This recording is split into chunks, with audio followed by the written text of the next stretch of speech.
Que Dios te bendiga. Te saluda la pastora Eneida Morales. Quiero compartirte la escritura y la encontramos en 2 de Tesalonicenses, capítulo 2, versículos 1 al 4. Y dice así: pero con respecto a la venida de nuestro Señor Jesucristo y nuestra reunión con Él, os rogamos, hermanos, que no os dejéis mover fácilmente de vuestro modo de pensar, ni os conturbéis, ni por espíritu, ni por palabra, ni por carta como si fuera nuestra, en el sentido de que el día del Señor está cerca. Nadie os engañe en ninguna manera, porque no vendrá sin que antes venga la apostasía y se manifieste el hombre de pecado, el hijo de perdición, el cual se opone y se rebela contra todo lo que se llama Dios o es objeto de culto, tanto que se sienta en el templo de Dios como Dios, haciéndose pasar por Dios. Yo quiero hablarte de convicciones. Convicción es la seguridad que tiene una persona de la verdad o certeza de lo que piensa o siente. Es sentirse dueño de una verdad. Es estar seguro de algún conocimiento, independientemente de ello sea verdad. El hecho de que estés convencido de algo no significa de que estés en lo correcto o de que eso sea una verdad absoluta. Nosotros, tú y yo, tenemos la convicción de que Jesucristo es el Salvador, la convicción de que Jesucristo es Dios, la convicción de que Jesucristo es el Señor. Sin embargo, hay personas que lo creen todo. Si llega un mormón, le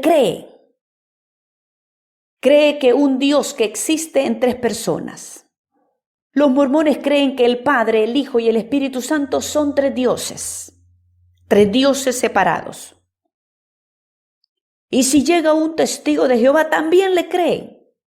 Le creen que Jesús es un ser creado y que no es Dios. La palabra dice que a Dios nadie le creó, que Él es el principio, que Él es el primero y es el último. Él es el alfa y la omega. Nosotros tenemos esas convicciones. Creemos en un Dios trino. No podemos definir, pero lo creemos por fe, porque hay misterios que se tienen que creer por la fe. Entonces, convicción es tener la seguridad, la certeza de que lo que piensas o sientes es así. Es sentirte dueño de una verdad. Es estar seguro de algún conocimiento. Una convicción incluye compromisos, valores, motivaciones. Va más allá de una simple creencia. Una simple creencia es algo por lo que tú discutes. Una convicción es algo por lo que tú morirías. Hay una gran diferencia. Por una convicción morimos. ¿Cuál es tu convicción en torno a la Biblia? ¿Cuál es tu seguridad? ¿Qué verdad o qué certeza tienes de que la palabra que tenemos escrita es suficiente para vivir una vida en abundancia? ¿Cuál es tu convicción? De todos los libros que existen, solo hay uno que totalmente es infalible, es decir, no cambia, es siempre actual y absolutamente digno de confianza. ¿Por qué? ¿Por qué la convicción que tenemos en cuanto a que la Biblia es un libro totalmente fiable y que siempre es actual? Porque vemos el cumplimiento de las profecías. Había una gran diversidad entre estos hombres. Moisés era un líder político, Josué un líder militar, David un pastor, Salomón un rey. Amós un pastor y recolector de fruta, Daniel un primer ministro, Mateo un cobrador de impuestos, Lucas un doctor en medicina, Pablo un rabino y Pedro un pescador, entre otros. La Biblia también fue escrita bajo una variedad de circunstancias.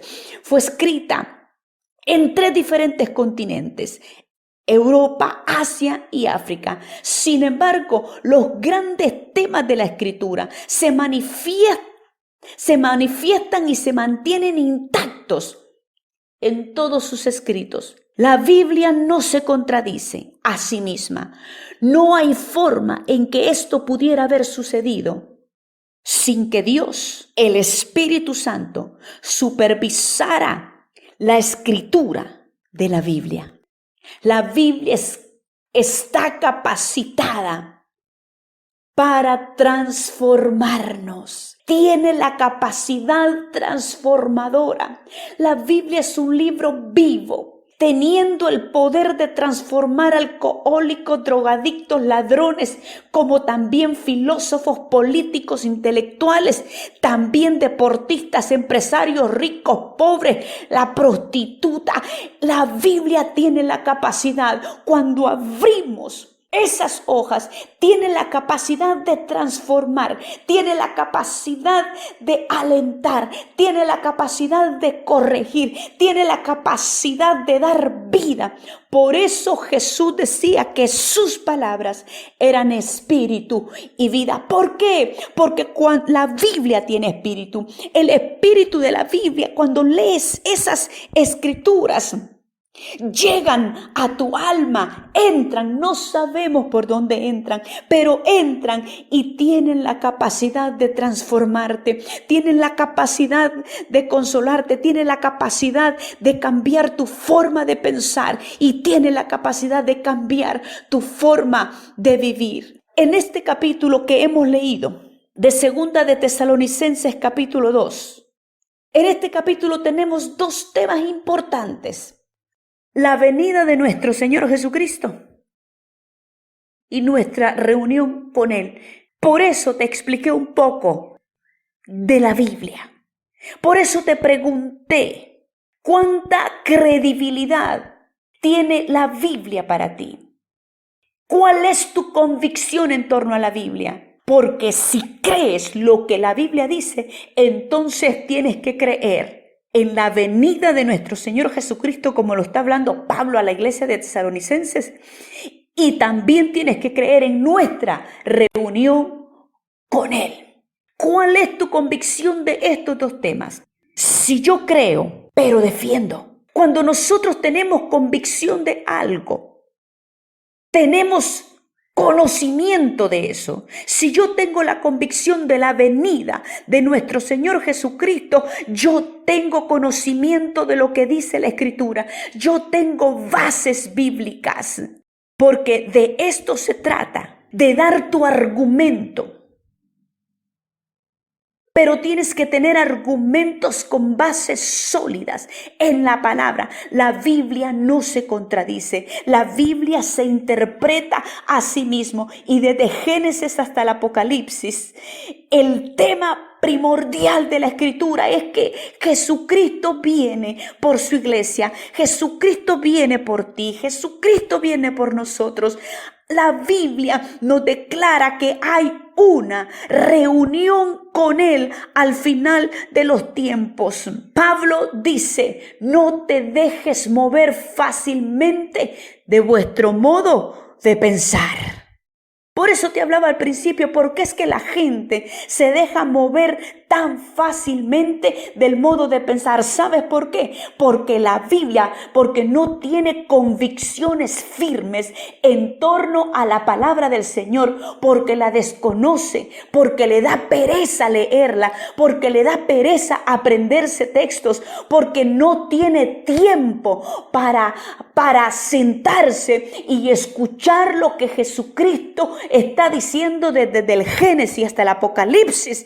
¿Quién es Él y de qué trata su muerte en la cruz. Por eso Pablo está diciendo a la iglesia: no te dejes mover fácilmente de vuestro modo de pensar. Nadie te engañe en ninguna manera. ¿Por qué la Escritura nos advierte? ¿Por qué Pablo está advirtiendo de que nadie nos engañe y de que nadie nos mueva de nuestro modo de pensar? Porque dice en el versículo 9 que hay un inicuo cuyo advenimiento es por obra de Satanás, con gran poder y señales y prodigios mentirosos. Porque viene un tiempo donde aparecerá alguien preparado por Satanás contra estas dos verdades que te he mencionado, contra la venida de Cristo y contra nuestra reunión con Él. También Satanás prepara a alguien que se va a revelar. El enemigo te va a argumentar, se valerá, dice la Escritura, de señales y prodigios y te va a decir: yo soy Dios, mira lo que hago. Y también va a solucionar algunos problemas que tengas, hará sanidades, hará descender fuego del cielo. Y aquellos que no tengan convicciones firmes en torno a la Escritura, aquellos que desconozcan la Escritura, van a ser presa fácil del enemigo. Por eso es importante que entendamos que tenemos que tener bases firmes, sólidas de nuestra fe. Tenemos que argumentar nuestra fe en base a la Escritura, no pelear con nadie, pero sí defender lo que creo. Por una convicción mueres. Ahí en el mundo te encuentras a gente con un montón de creencias. Con un montón de creencias. Pero no tienen bases sólidas porque creen todo. El versículo 10 dice: y con todo engaño de iniquidad para los que se pierden, por cuanto no recibieron el amor de la verdad para ser salvos.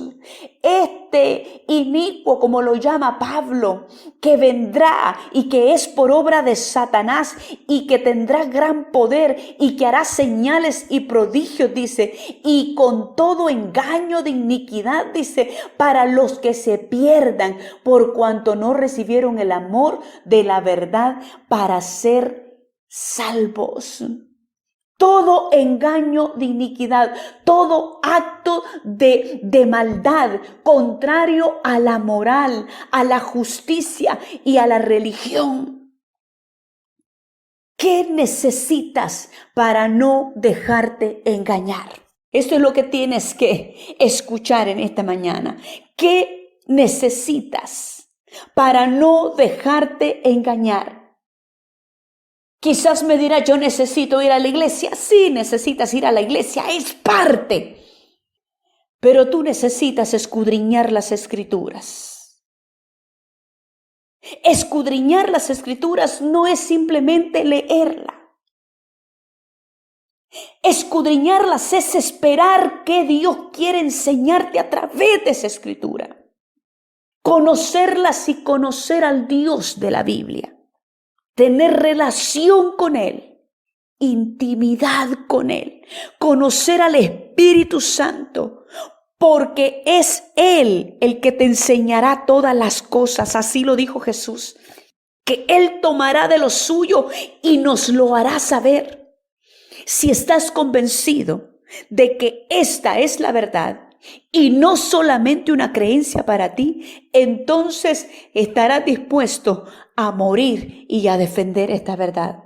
Jesucristo dijo en una ocasión a sus discípulos, y te lo está diciendo a ti y a mí: el que pone su mano en el arado, si mira para atrás, no es apto. No es apto para el reino de los cielos, no es apto para su venida, no es apto para estar con Él, no es apto para tener el amor de Dios, no es apto para conocer el amor y la verdad. Así que si tú pusiste tu mano en el arado, es mejor que mires para adelante, puesto los ojos en Jesús, el autor y consumador de la fe. Deja de estar viendo alrededor. Deja de estar yendo y viniendo de la iglesia.